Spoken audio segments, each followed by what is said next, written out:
Bisa berhenti hidup tapi tak juga mati. Ia merasa redup, semua mimpinya mati. Bisa pergi ke gunung, ia merasa murung. Ia pergi ke Tuhan, ia tak kenal Tuhan. Ia buat rencana pulang ke rahim ibunya.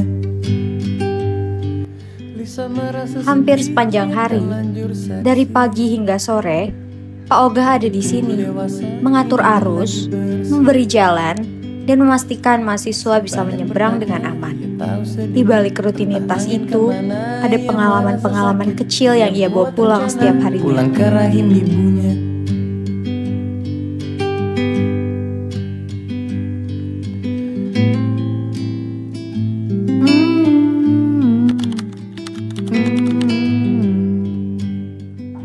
Kalau nama panggilan sih sehari-harinya Pak Mane, tapi nama saya kan Pak Santoso.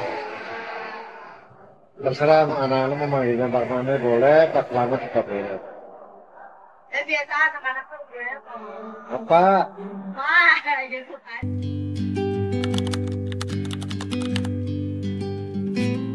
Kalau sekarang kurang lebih hampir 3 tahun. Dia tahu.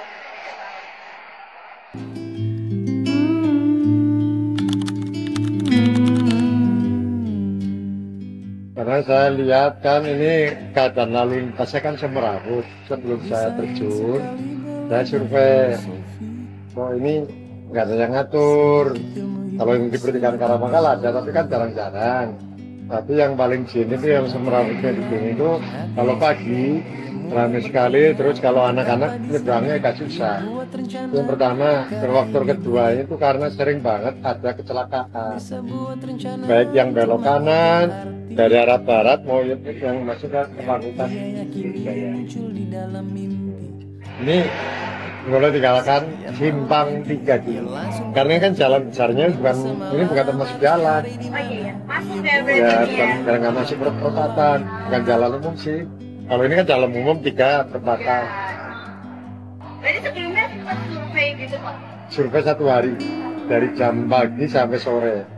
Jam-jamnya mulai rame gimana?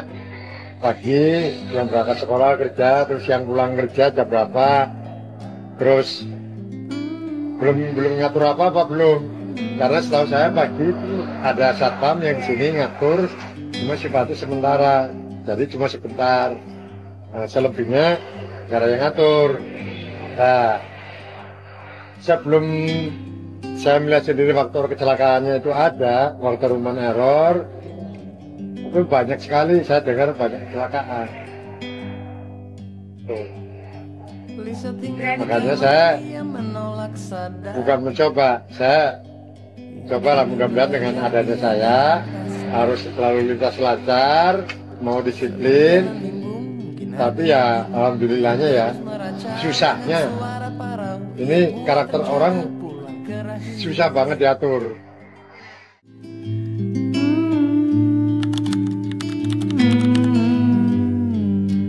Kalau dulu awal-awalnya kan saya teknisi HP, software pelajar di Jogja, terus ngajar servis HP, terus ada panggilan di Bandung, saya coba ngajar di sana, terus ada yang nawarin kerja di counter berapa tahun ya, hampir 4 tahun lah.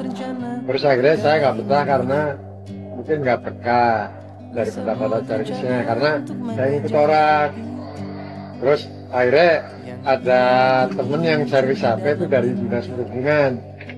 Bisa cerita, Mas, coba ikut saya gitu. Nah, saya dibawa ke kerja di dinas perhubungan. Sifatnya kontrak, tapi baru berjalan 6 bulan saya keluar. Karena sistemnya itu kayaknya sama, nggak berkah. Itu kan ada 2 bagian. Bagian yang kering itu ada di lampu merah, nyantai, kerjanya cuma ngawasin, ngatur paling kalau terjadi kemacetan lalu ada kecelakaan. Yang bagian yang lahan basah sering ikut tilang-tilang. Nah disitulah yang membuat saya nggak cocok, saya keluar. Tuh. Hampir sepanjang hari, dari pagi hingga sore, Pak Ogah ada di sini, mengatur arus, memberi jalan, memastikan mahasiswa bisa menyeberang dengan aman. Di balik rutinitas itu, ada pengalaman-pengalaman kecil yang ia bawa pulang setiap harinya.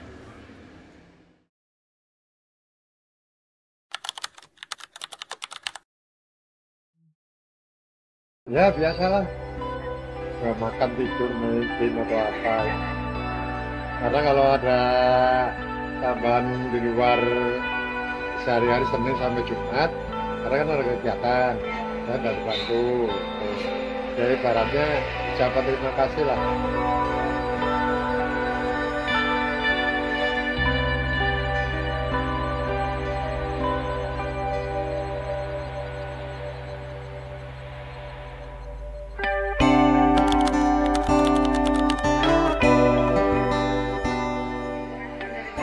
Ya alhamdulillahnya ya, dari walaupun mereka nggak bilang, sebagian kecil ada yang ngomong, dengan adanya saya mereka terbantu, jadi bisa nyebrang, bisa belok.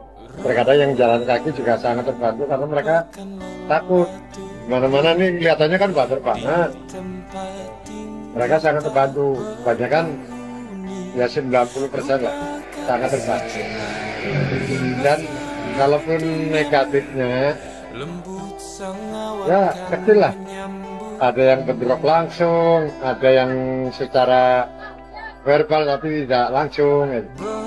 Ya sempat ada omongan, kalau mereka kadang-kadang saya nggak suka, misalnya megang supaya jangan apa istilahnya ya. Kalau ada yang nyebrang kan tiba-tiba keburu-buru, terus ada motor kan takutnya sengaja saya pegang supaya enggak tabrak, serempet atau apa. Tapi ada pandangan negatif, entah dari masyarakat umum atau dari sini saya kurang paham. Tapi saya dengar, memang ada yang kurang paham bahwa maksud saya itu baik, tidak ada unsur negatif kayak ada pelecehan atau apa enggak. Murni karena ingin bantu.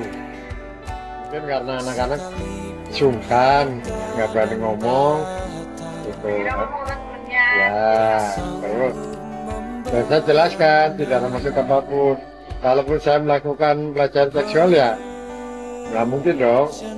Pengaruh nama baiknya nanti saya nggak bisa bantu lagi. Apa saja yang ada, tak terpikir dunia, tak peduli. Kalau ucapan terima kasih ya banyak sih bentuknya ya. Mereka nggak cuma ngomong langsung, Pak terima kasih sudah membantu, harus lalu lintasnya sudah lancar.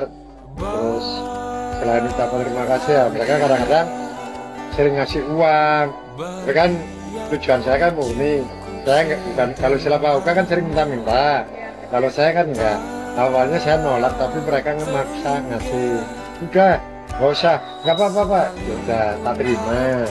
Ya udah kalau nggak apa-apa, mereka ngasih karena memang sebagai ucapan terima kasih ya oke. Selain uang ada berupa sembako, ada berupa makanan, ada kue, kayak gitu kebanyakan. Nah,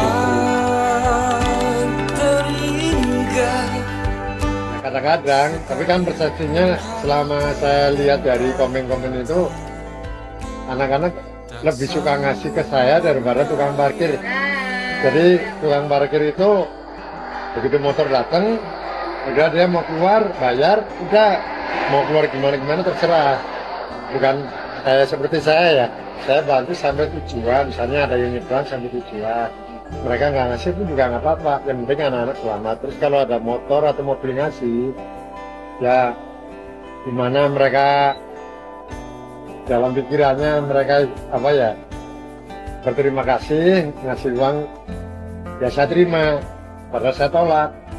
Tuh perbedaan signifikan antara Pauka dengan tukang parkir itu, kalau tukang parkir kan motor datang selesai bayar, kita tarik. Nah karena dia tukang parkir, kalau Pauka kan minta-minta. Nah perbedaan saya di situ kelihatan, bisa dikatakan tukang parkir tapi lebih cenderung bukan Pauka. Kalau tukang parkir saya nggak minta. Situ Tapi banyak kan ngomongnya saya terima lah. Kalau mereka ngatain saya tukang parkir boleh, Pak Oga silakan. Sepanjang itu positif. Ya. Ada tambahan lagi dari pihak fakultas juga sangat berterima kasih, bilang membantu baik dari dosen atau pegawai administrasi. Saya setiap bulan dapat, bukan setiap bulan Ramadan. Ya istilahnya ya THR sahabat. Tapi dari dosen juga kadang-kadang saya tolak waktu juga itu masa.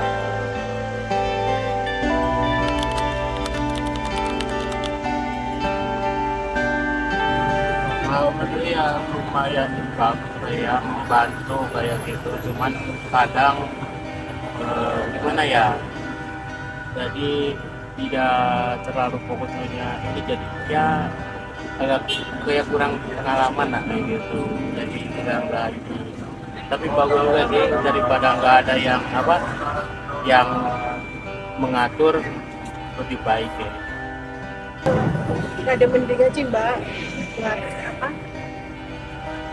buat jagain lalu lintas di sini biar nggak terlalu bentrok gitu. Kayak kalau menurut aku membantu ya, karena kan di depan itu jalannya rame ya biasanya, apalagi jam-jam makan siang, sore gitu kan biasanya rame banget, dan itu tuh sulit gitu, susah buat nyebrang ke Muria ataupun belok kanan atau kiri itu agak susah ya. Dengan adanya Pak Oga itu cukup membantu banget. Aku ya, kalau dari aku juga cukup membantu juga sebagai orang yang nggak bisa nyebrang gitu. Jadi sangat terbantu dengan adanya Pak Oga, apalagi ramai banget kan jalanan pertigaan ini kayak gitu. Mantap. Terus kalian punya ini nggak sih kesan-kesan gitu atau cerita lucu kayak gitu pas lagi nyebrang sama Pak Oga, maksudnya dibicarain atau apa, kesan-kesan? Siapa ya? Ini sih aku dulu ya. Boleh. Ya biasanya kalau mau nyebrang suka dibecandain gitu, suka disapa kayak gitu. Terus kalau misalnya aku bawa makanan, kadang makanannya suka diambil iseng-iseng gitu sama Pak Oga, tapi nanti dibalikin lagi kok. Kayak gitu sih.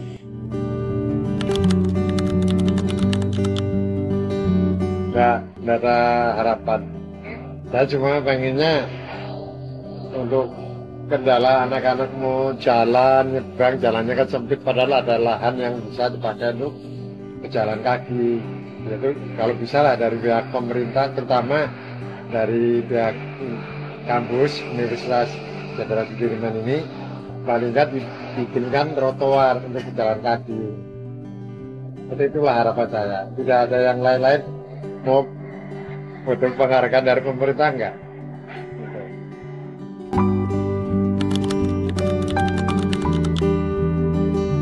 Ya, nggak kemana-mana soal rezeki kok.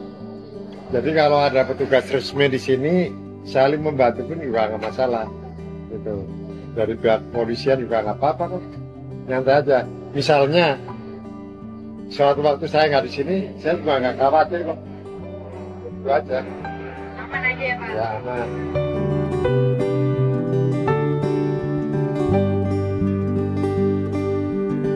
Setiap sore, ketika cahaya matahari meredup, Pak Oga masih ada di tengah pertigaan ini.